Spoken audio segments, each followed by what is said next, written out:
welcome to another edition of Daggers and Lyds, of course, the podcast which brings you all the news around the world about women's cricket. And as ever, Daggers, there is so much to talk about, not just domestically here in England, but there's international series going on at the moment. And of course, the World Cup is not too far away. We're going to have a special guest who will be joining us very shortly as well. At the moment, Daggers, we are here at Trent Bridge. Yes. It's our final opportunity to be together. It is. Before the winter time. We'll try and get together, maybe Christmas time, something like that. Have a little Daggers and Lyds celebration. Come join us.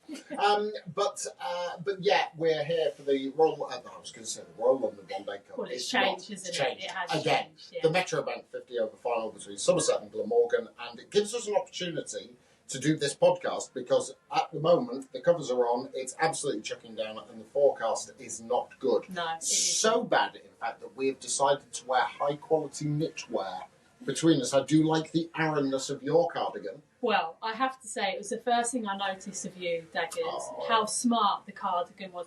And just to complete the outfit, you've got a little scarf going as well. You look like you should be in a country home somewhere. I feel like a roaring fire and a small Scotty dog and a glass of brandy. And a cigar. Cigar would just, or a pipe. I feel like a pipe and a brandy that I'm just rolling. Because this is our podcast, I can actually say thank you to Tom Wharton at Barrington Air because he made this for me in merino wool. We haven't got a sponsor. We can do what we like. We absolutely can. And so thank you to Tom, who also makes dashing suits and shirts that I wear as well on the telly. But yeah, I'm really, really pleased with this one. Even Asher, my partner, said, "Ooh, you look good today," which is great news for me. Just because sort of suggests that she fancies me. You've got to keep the spark going, haven't you? You have to. You have to keep the spark going at my age. Anyway, moving swiftly on. Yeah, tons to talk about, and we are going to try and bash out as many podcasts as we can. Yeah. You're going to the World T20 when? A week's time? Friday, yep. So today is Sunday. I'm going Friday. Yeah, so we're going to try and get as much material out there as we can. Can't wait to speak to Lauren Bell. She will be in Dubai.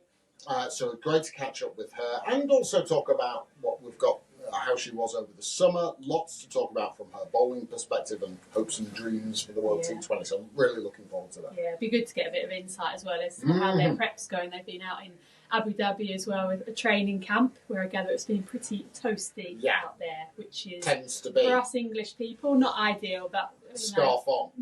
Ways and means of coping with it. Right, let's start with what's been going on here in England. Obviously, it's just coming to the end of our domestic season here, and it's been the Rachel Hayhoe-Flint, which has sort of capped it off, really. Remember, it's the last time that it's going to be as we know it. The good thing is, though, the name is going to remain the same, which is fantastic. Obviously, we know about the changes with the new counties being formed and all the professional contracts coming in. But as we know it, the Rachel Hayhoe-Flint Trophy has been in its last season. The final was recently. It was the weekend just gone. It was yesterday, actually, wasn't it? On Saturday. Yes. And it was the Sunrisers against the South East Stars. The Sunrisers, so many people will be chuffed to hear, have won their first ever trophy, Rachel Hayhoe-Flint Trophy. It was a rain-affected game. South East Stars batted first. They were all out 212. And it was eventually in a position where the Sunrisers were chasing, but they were in a good enough position that when the rain did come down, they were ahead of DLS or DRS, as we like to call it here on the Daggers and Lyds podcast. DRS. And just a few standout performances. Grace Scrivens and Alice McLeod, they were out there in the middle for the winning moment, which would have felt a bit surreal. Well, a little bit of a anticlimactic, really. I mean, I don't think the Sunrisers will mind so much, but anyway, sorry, continue. No, they won't mind at all. And then Kate Kopak as well. I think that's the right pronunciation. 4 for 27 for her with the ball. But how good for the Sunrisers? Well, look, I mean, this... say about the final year of the Rachel Hayhoe-Flint, it's going to become the Metro Bank 50 over competition, as you've mentioned, but they're going to be playing for the Rachel Hayhoe-Flint Trophy. So that is the really good news about that. The trophy name will remain the same, even though the competition will change its name next year. It was, I mean, we spoke on our previous incarnation of the Daggers Lyds podcast about the woes of the Sunrisers in domestic competition, and they did not win a game in this 50-over format for 3 seasons. And you would imagine that morale would have been pretty low. That feeling of, are we ever going to win one, will have definitely crept into the dressing room. And so you've got to give huge props to captain, coaches, for keeping going, having a plan and having a path, and then finally it clicking for them, getting the right players in, seeing the development of someone like Grace Scrivens, who, joined as a very young player and has grown with this team, and her development has sort of coincided with the Sunrisers' improvements as well. People like Joe Gardner, who's been there for a long while, Cordelia Griffith, and Cordelia it was who scored a half century in the final, and batted well in the semis too. 4 half centuries in the last 5 games for her. So it's great to see the improvements of those players, and subsequently the improvements for the Sunrisers, and to cap it off with a victory against a strong side like the South East Stars. It's got to be hugely satisfying, despite the fact that they are going to be no more. What was lovely this last week or so was actually seeing the final games and the reactions from all of the teams, all of the franchises. The Western Storm I saw, and they had a recent end-of-season do, where knowing full well it was the last time that the Western Storm would be in existence, and all of these sides, these franchises, just sort of celebrating the fact that they've existed over the past, what would it be now, 7, 8 years? Yeah, we're linking in with the kids. Yeah, absolutely. Well. Yeah. So I think it would be 7 or 8 years or so. And sort of saying, this is an end of an era, but what a moment for the Sunrisers, really. I think there'll be a lot of happy people that they've managed to finally get a trophy. And as you say, against a strong side as well. And you've mentioned Western Storm, which actually moves us on nicely to our next piece of news, which... Don't just throw it together. We don't just turn up and chat. No. That would be silly. But Western Storm obviously linked with Somerset, as are a lot of their players. So the news recently of Somerset obviously being one of the 8 counties which are going to have a professional women's side. So many other counties have announced a lot of their players, but others haven't so much. They've been pretty quiet about what they've been doing. Yeah. This was a complaint on the last Daggers and Lyds podcast. I think it was me, probably was, because you're not really complaining, I'm quite complaining, that we didn't have the announcements. And just going back to the Sunrisers a second, you would imagine that there would be a strong link with the Sunrisers to the newly formed Essex side in Tier 1. But I think I complained about the lack of signings from Essex, from Somerset, from Hampshire, given that the South East Stars have announced 13, Durham have announced 5 or something like that, Warwickshire the same. So this, at least, we have some light at the end of this tunnel from Somerset. Maybe they've been listening to the podcast and they've thought, right, we need to get our act together. And they should. They should. Anyway, the news is Sophie Luff has signed for Somerset, which... people who follow the women's game, you would think that should be the first signing for them for a number of reasons, really. I think, one, she has been around for such a long time, even when county cricket was the main competition in terms of the county championships. That's all we had as players for T20 and 50-over cricket. She was there. She'd obviously been captain for a long time as well. So I think for Somerset to announce her as their first signing, it feels like an apt thing to do. But also from their point of view, it's sort of saying, right, we want to recruit our best local players. And she is the one who has been there throughout, really, hasn't she? This is the word that you used is local players. And I think supporters, I mean, Somerset get great support anyway. The Western Storm have always had fantastic support down in Taunton especially. And I think if supporters can have a link with the team, knowing that they've got local players around them, we see it in the men's game. You really do. Let's go back to this men's competition, loath as I am to talk about the men's game, just trying to equate it. that Leicestershire last year won this 50 over competition, and the stars of that particular day were local boys. There was Harry Swindles, Sam Evans, Josh Hull, all from the Leicestershire and Rutland area. And I think supporters have a great deal of affinity with those successes, and knowing it was local lads who came through the system, who've gone through local cricket, and it's going to be a similar thing. And I think as much as you can do that in the women's game will be absolutely vital. Sophie went through the pathways, the Somerset pathways. She made a debut for Somerset in 2009. She's 30 years old now. She's got a great deal of leadership experience, both with Western Storm, also in the 100. The first year of the 100, she had to captain the Welsh Fireside. Because of a variety of injuries and that sort of thing. And even though it wasn't a very successful, time for the Welsh Fire, she's got that experience. So I think it's a really strong sign. No, she's not a big international player, which a lot of counties will want to announce to get excitement building and know that you've got those internationals on your books.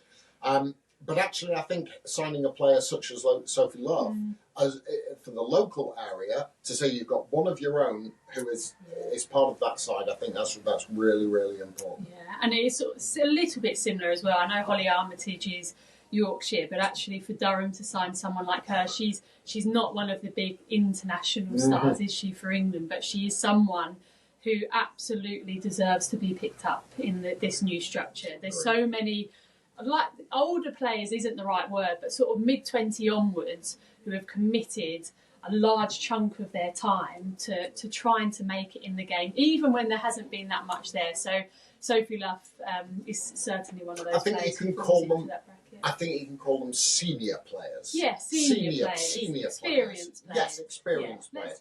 By the way, you can follow the Somerset women's team if you go on X at Somerset Women. They have got their own Twitter feed now, X feed or whatever it is. And I'm hoping, I'm not quite sure if other counties have done the same. I think Lancashire may have. But just to go on that, I think if you're Lancashire, you're signing Kate Cross. She's that's the biggest name from the local area, international player, or Sophie Eccleston. Those. So there is that affinity with those. Surrey, as we've seen with Bryony Smith and Alice Davidson Richards and players such as that.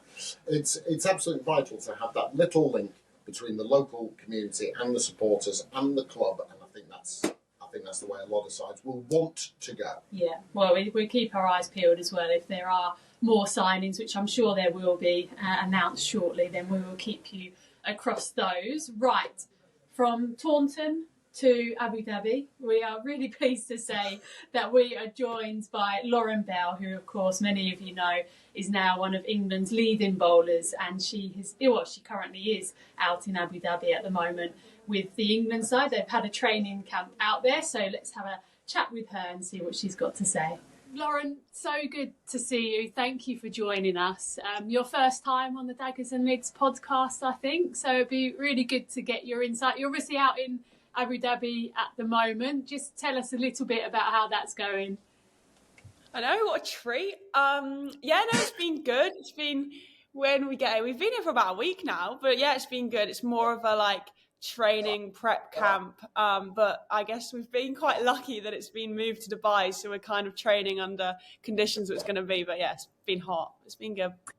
I was going to ask that. What are the conditions like there out there? Obviously, the wickets, how they play, and I know that the heat sort of will speak for itself. But from a cricketing point of view and even a bowling point of view, what have you already noticed?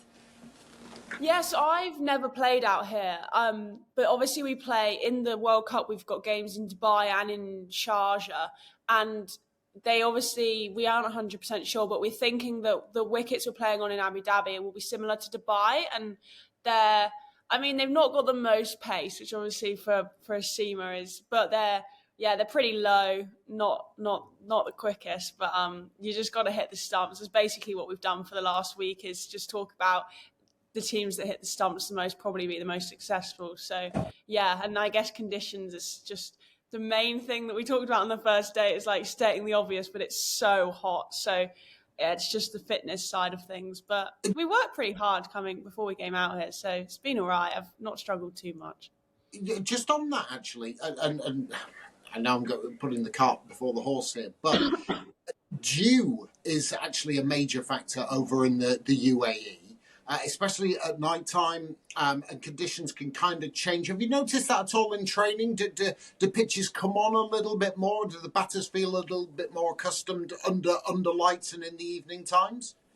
Yeah, you know your stuff, definitely. I didn't realise any of this before I got here.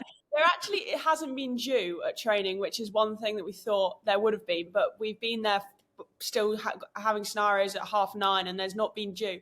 But definitely the first training session was funny because I had the new ball, me and Natty with new ball. It was like basically our opening bowlers versus our opening batters. It was still light, and the pitch was really quite challenging. And then as the sun goes down and the lights come on and it's dark, the pitch is just the same pitch we play on throughout the evening. It gets better and it comes on and it is a bit more skiddy and easier to play. Obviously, if you ask the batters, but I would say, yeah, I've bowled both when the sun's up and when it's been dark and on the lights, and definitely it seems a bit easier to bat on the later it gets into the evening. But we haven't had any dew yet, so it'd be interesting to see if that changes in Dubai or Sharjah. She sounded surprised that I knew my Well, stuff. yes, I've been out there before and covered cricket, I'm very well surprised, but yeah, I just get impressed when someone else knows something like that because I'm pretty clueless before I... well, if that impresses you, this is great news. Hugely beneficial. It's obviously a camp. So talk us through, if you will, a sort of a typical day in training camp, because obviously the England women have been playing the series out in Ireland, you guys over in Abu Dhabi. So what is the typical day in a training camp? Well, everyone's gonna think that we've got quite a good life, really. Well, because it's obviously so hot, and all but one of our games in the evening, our trainings have been starting at 5. So we'll leave for training at 4:30. So we've got most of the day to chill, I think. I mean, lots of people, the golfers have been playing golf. I haven't played any golf yet. So they play golf like early in the morning. My day kind of looks like I'll sleep in and then I'll go out for breakfast and get coffee. It sounds really boring, but we've got a book club. So we sit and read our books. Who's in the book club, Ellie? All the cool ones. It's me, Dunks, Lindsay, Freya, Glennie dips in and out. We're like the main stayers of book club. What's the current book of choice, or what are you going through? Do you discuss it? Yeah, do we? Oh, really? Colleen Hoover is like the author of choice at the moment, and we all just kind of pass around the same Colleen Hoover books. And we've all reading the same series called The Housemaid. So like I'll be reading one and Lindsay will be on the next one, and then we'll just pass it on. Anyway, so we do that. Rock and roll. Wild. Very rock and roll. And what about back to the cricket? So I'd love to know more about the book club. Yeah. But obviously the preparation for this World Cup has started, probably 12 months, since the last T20 World Cup, obviously out in South Africa. So you're in Dubai, you're in Abu Dhabi now, you're going to be in Dubai soon. Your first game is not too far away. Messaging from the coaches, John Lewis, what has the chat been in terms of his messaging and direction for heading into this World Cup? Yeah, so I think one thing that we've done that's been since John Lewis has come in, and definitely since South Africa and all through the Ashes last summer and everything, is been how well we know each other and getting to know each other as a group. So that's something that when we can get together in times like this, every day there's a question, and it's very much stirs us to I guess it's more share how we're feeling, and it gets us better at giving each other feedback and discussing conditions or how we're feeling or anything like that. So that's been a big thing. It's obviously not physical, it's more mental, but it's a big part of how we're going to get the best out of each other. And it's getting really good leading into this. And then obviously the other part of it is that now we're at this, we're calling it a prep camp. It's not a training camp, it's a prep camp. It's a way of getting us into a position that we feel is going to make us most prepped for the World Cup. And obviously, this is the time we've got to do scenarios and maybe challenge ourselves. And then the closer you get towards games, the closer you want to do things that make you feel good and make you feel like you're going into a game. So it's just that balance. As the more we move towards the games, the more I'll probably bowl less at Nat Siver and more at a stump and make myself feel good before I go into the game. So that sort of thing. Yeah, I can imagine that would actually Sounds work. like a good idea. You know, just bowl for an hour Yeah. and that's it, and you just walk off. So, oh god. We'll talk about you and your bowling in just a few moments. But how do you and the team deal with expectation? Because let's be fair, there is a huge expectation. England being one of the most well-resourced countries in the cricketing world, and especially in the women's game, and there is a high expectation for you and the side to go very, very deep into this competition. How do you deal with that?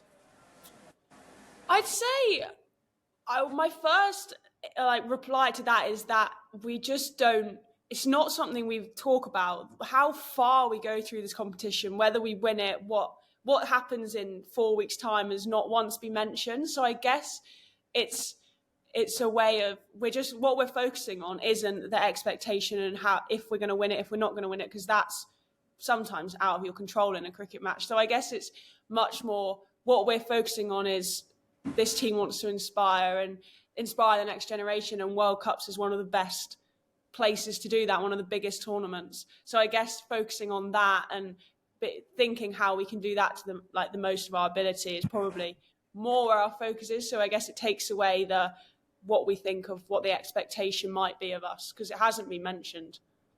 And just linking into that, Belly, again, before we get on to you and your bowling, crowds, I think Heather's mentioned that actually that will be something that you might have to get used to, is the lack of crowds out in Dubai. We've had an amazing summer where the 100 have been sellout crowds, obviously international matches as well. So is that also something that's been spoken about?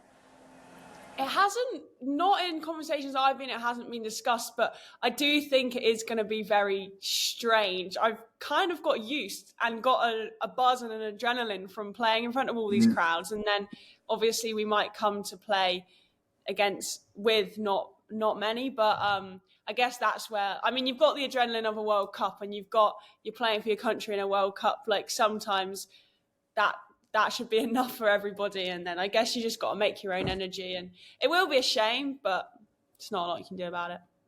Let's talk bowling now. And it's been fabulous from our perspective to see your progression for when you first came onto the scene, and you know, with the Southern Vipers, and then playing in the 100 and then internationally as well. I want to focus a little bit more on the last 12 months or so, because I remember being out in India, watching you in the test match in India, in Navi Mumbai, and genuinely me thinking that you'd made a significant leap into knowing your own game, knowing your bowling, hitting the pitch hard, getting that movement and causing real problems, being a much more rounded bowler. Now, this was my view of things as I was watching you out there. This last 12 months, we've seen a sort of little bit of a change. This is the tough bit of the interview, Lauren. You're looking forward. You can already I knew this was coming. But we're going to do it in a really nice way. It's not that, but there has been changes being made, not all of which, and I think I've been quite outspoken in saying, you know, that I have not agreed with. Not that it makes any blind bit of difference what I think, it's what you think and what the coaches think. But there have been changes made. Talk us through what the changes are, what you've been trying to achieve, and the processes within that. Yeah, I think it's really hard to understand what I've been doing as a bowler and the changes I've made through seeing me play in a cricket match in like a competitive situation. So like what we're changing. So obviously leading into India, the biggest change was my fitness and my strength. And that was probably why hitting the pitch harder, a bit of pace is where that came from, because I finished the Ashes and I have never played a series that's wiped me out so much. And so I worked hard on my strength and my fitness, and that was where that came from pretty much. And then since then, I guess Mason, Louis and I sat down and thought how, obviously being one of the best seamers in the world is like an aim and a goal of mine. And it was, how am I going to push my game forward now? I've got my in swing and I've got a bit more pace, but how am I going to push my game on? So we've chatted about it, and obviously my action was falling away a little bit. So we've worked on technically got me a bit more upright. And in doing that, it's allowed me access to swing the ball away and in. And so once we changed my action, we realized I think Mace knew that might happen, but obviously didn't tell me at the time. It was just like, right, we're going to focus on your technical change, get you in a good position, more bounce, more pace, and then we can see where we go from there. And then I guess this summer, it's been tricky because when you learn a new skill and it gets challenged, you just want to do it. And every game I was like, I'd do it in training, I'd bowl my away swing, and I'd be like, I can do this, like I want to bowl it in a game. And then it was my main focus in a game is to be able to do it. And I think what you forget is that what you actually need to do in a game is go into a game and assess conditions, assess who you're bowling at, and see what you need to do at the time. But I think I was obviously working on my game so much outside of it that all I wanted to do was take what I'd learned into a game and see if I could do it. And it was obviously all really exciting. So I think over the summer and now coming into a World Cup, I'm learning that, yes, I'm working really hard on my away swinger. Yes, my in swinger, I've not bowled it as much this summer, but it's not to say I can't bowl it anymore. And it's definitely still there. I just have bowled it all my career and got so excited about this new stuff. So it's very much, I've got more skills now, and now I need to learn about my game again, of when to use what skills, who I'm bowling at.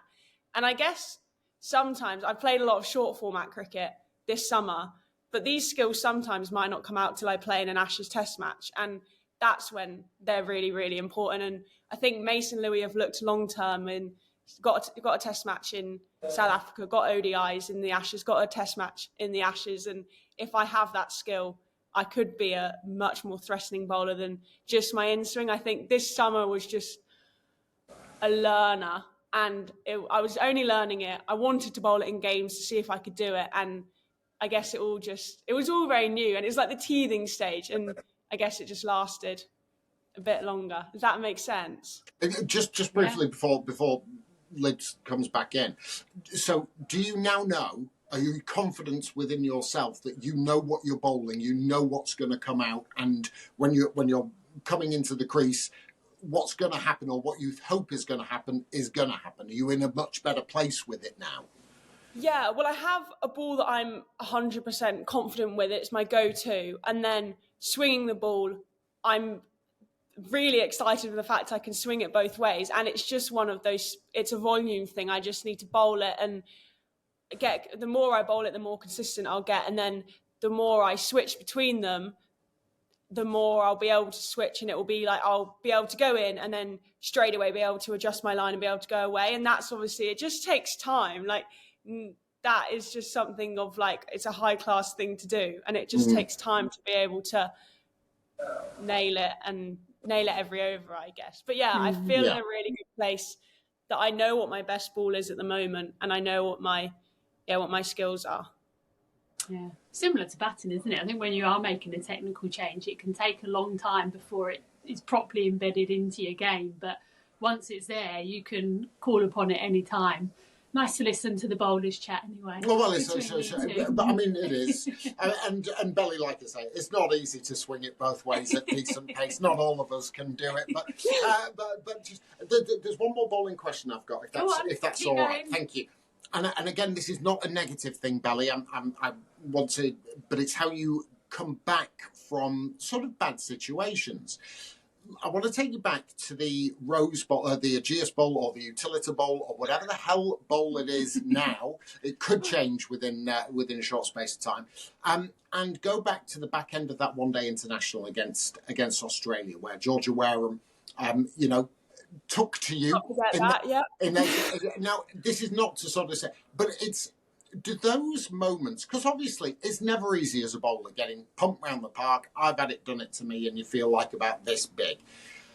How do you feel that moments like that shape you a little bit as a bowler? You understand what you did, perhaps you understand what you didn't do, or how to fix certain areas or what to do next time? Do you think actually there's a positivity, oddly, that can come from those kind of situations?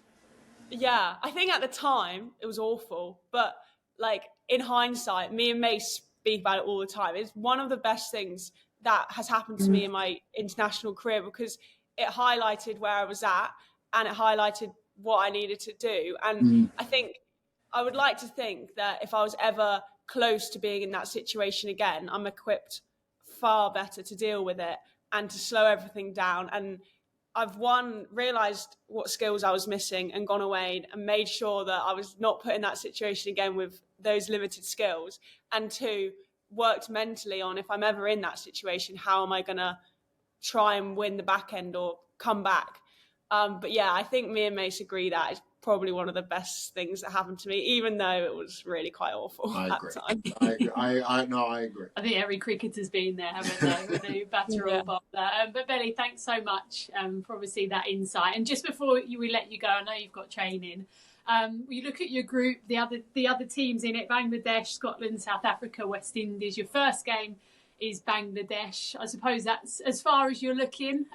So what will be, I guess, the key things that you want to walk away with in that match? And what sort of threat do you think Bangladesh will pose to you as a side? Yeah, I think even we're not looking that far yet. We're still just focusing on ourselves. I think the focus throughout the whole World Cup will be on ourselves, really. But I think it's a good way. You always want to start the tournament strong, and you want to go out and play the sort of cricket that we're planning on playing throughout this competition. So yeah, I think every team in this World Cup poses a different threat and their own threat. And it will be, I guess, the closer we get to the time, the more prep we'll do, I guess, about Bangladesh. But yeah, even at the moment, everything is very much on how we're going to play and what we want to do. And it's all very exciting.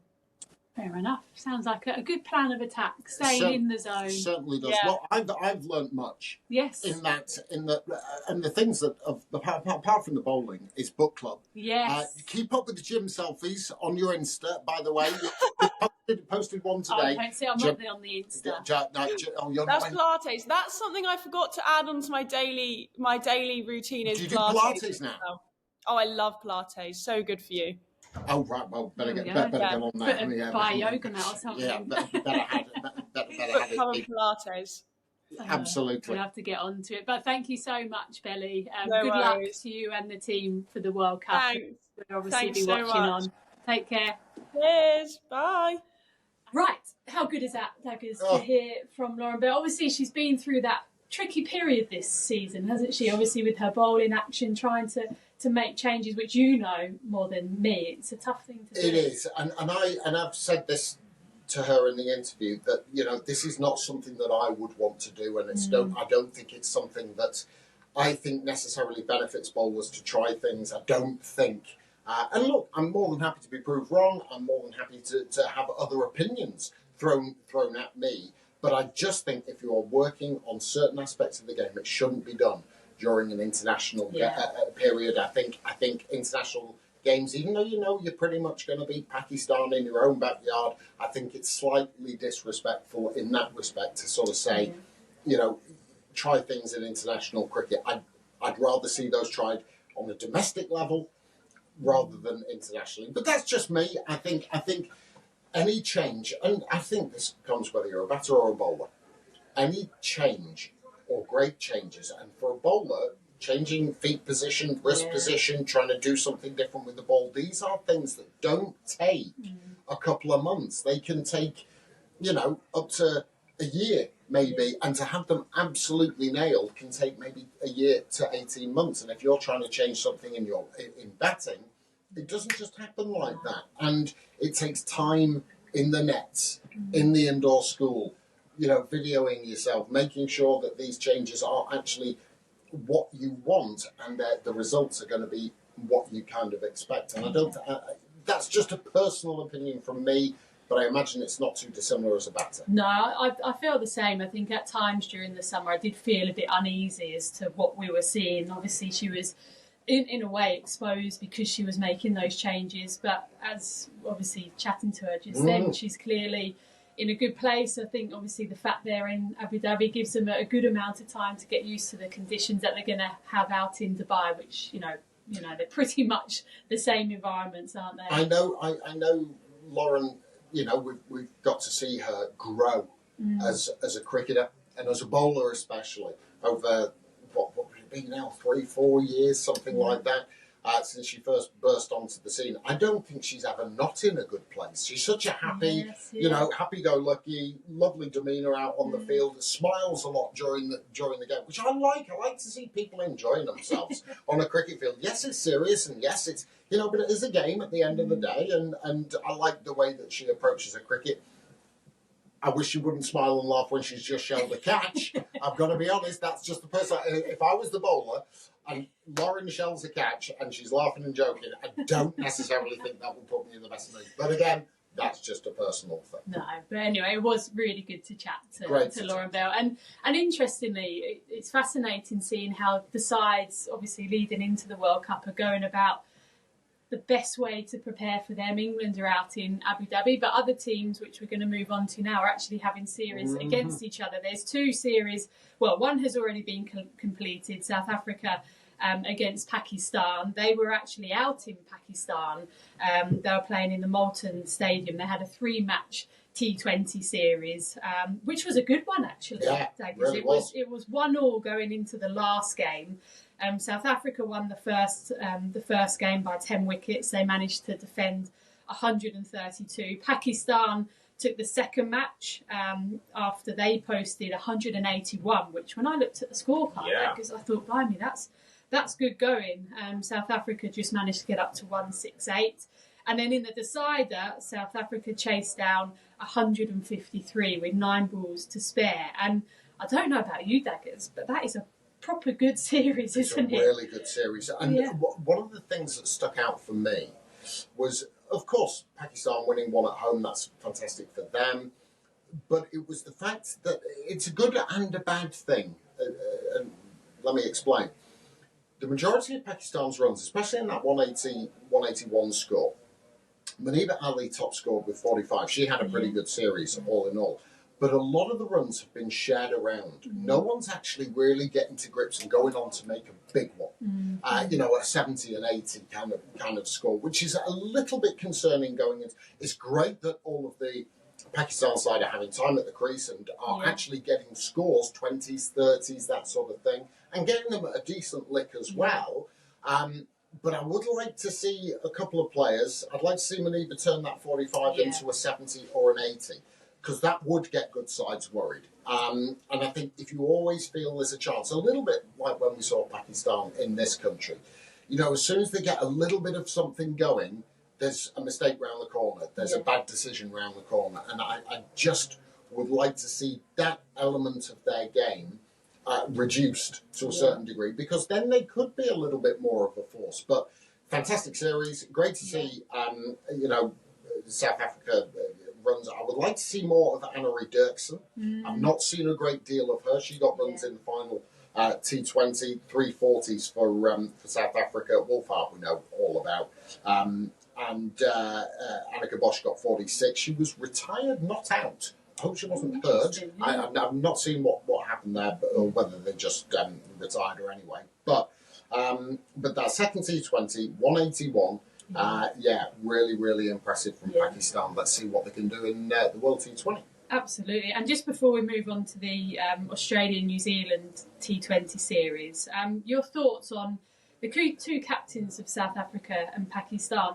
They're relatively new, and for both of them, this is going to be their first T20 World Cup that they're going to be captaining. So they've only got 3 matches to get their head around how everything's going to work. Laura Wolfhart, who has been in the job longer, which I think, we can safely say that she's probably a bit more used to it. But then Fatima Sana has sort of been thrown in the deep end. So there's a few challenges with there's nothing like a bit of a test going into a world competition of your captaincy skills. And look, I think for Wolfhart, I'm not worried about because she's been around the world. She's played franchise cricket. She knows the T20 game backwards, and she knows her players as well. She has been part of that South African side for quite some time, so I'm not really worried about that.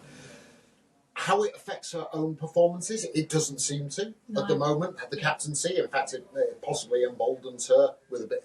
I mean, she was responsible anyway, even more responsibility, perhaps. But from Fatima Sana's perspective, again, this is not someone who's new to international cricket.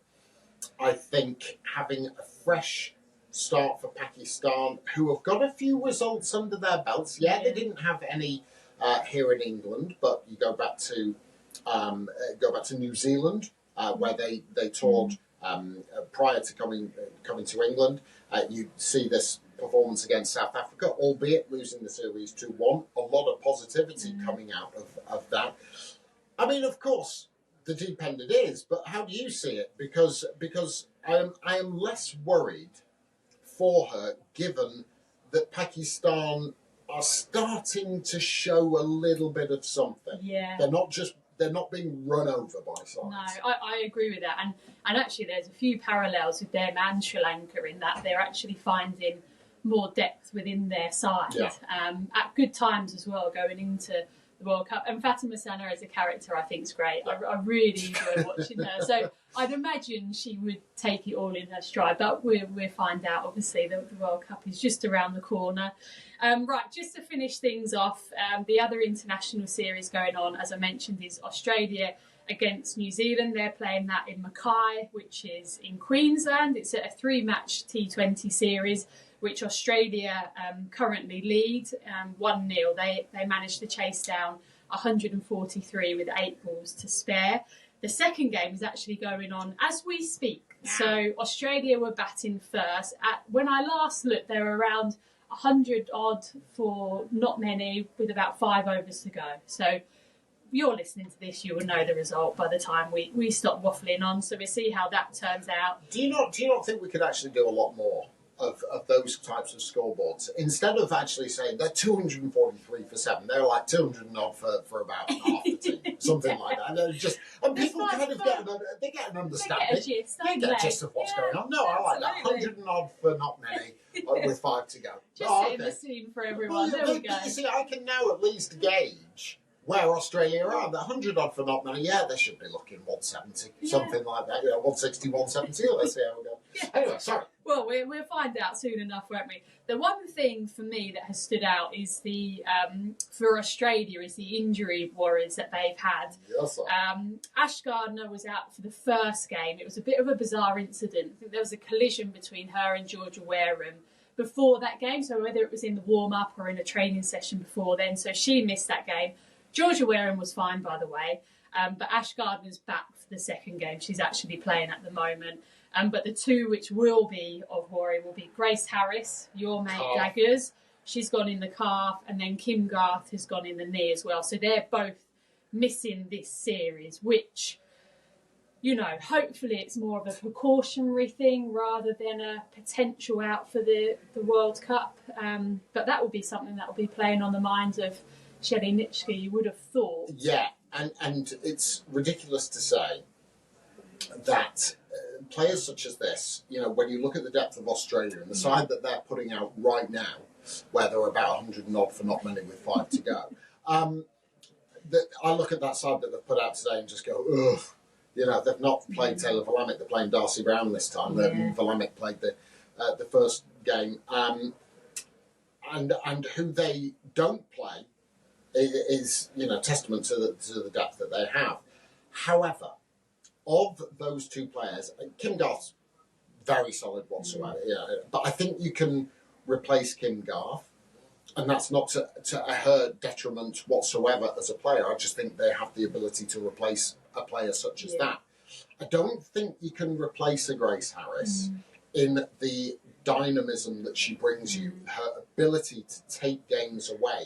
Yes, there are all through Australia's side, they've got players that they can clear the boundary, but not in the way that Grace Harris can. If you need 40 off 20, she's your girl. Yeah. And that's not to say that Sutherland can't do it. Talia McGrath can't do it. Phoebe Litchfield can't. Of course they can. Ash Gardner can do it. But I just think that, if I'm Australia, I've said this before, if you've got Grace Harris, you might as well play her. She gives you so much. She gives you it in the field. She can bowl you some overs, and she can whack it at the top of the order, and you still back down to 10. Yeah. So I think that is more of a concern for Australia, that Grace Harris might not be fit. I think there is time, though, before the World T20 starts for a calf injury to get better. Depends on the severity of it.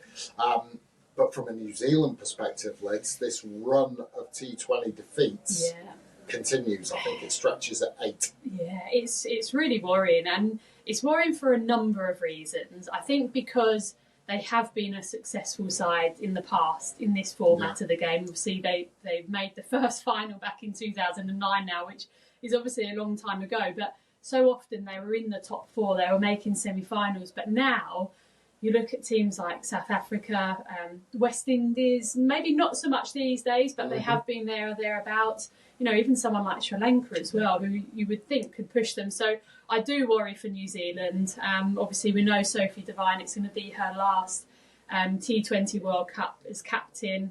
They rely so heavily on Bates, Devine and Mealy Kerr. And they just haven't been able, whereas the Sri Lankans and the Pakistan sides have been able to find players to build a skeleton of the side. You don't quite see that with New Zealand, and I hate to say that because there's some great players in there. I agree with you, and it's a side of individuals, not from a personality or the dynamic within the side, but actually you're looking for 4 individuals to fire, and if they do, you've got a really good chance of progressing. But if they don't, then I'm afraid I don't think, and that just comes with depth. Bit of a worry from New Zealand that Sophie Devine missed the first T20 international with a foot injury, and that was what she was struggling with during the 100 as well. So again, keep an eye out for the Devine progress on that injury. I'm not sure if she's playing right now, where Australia are probably more than 100 and odd for not many, and with probably less than 5 overs to go, or fewer than 5 overs to go. Yeah, something like that.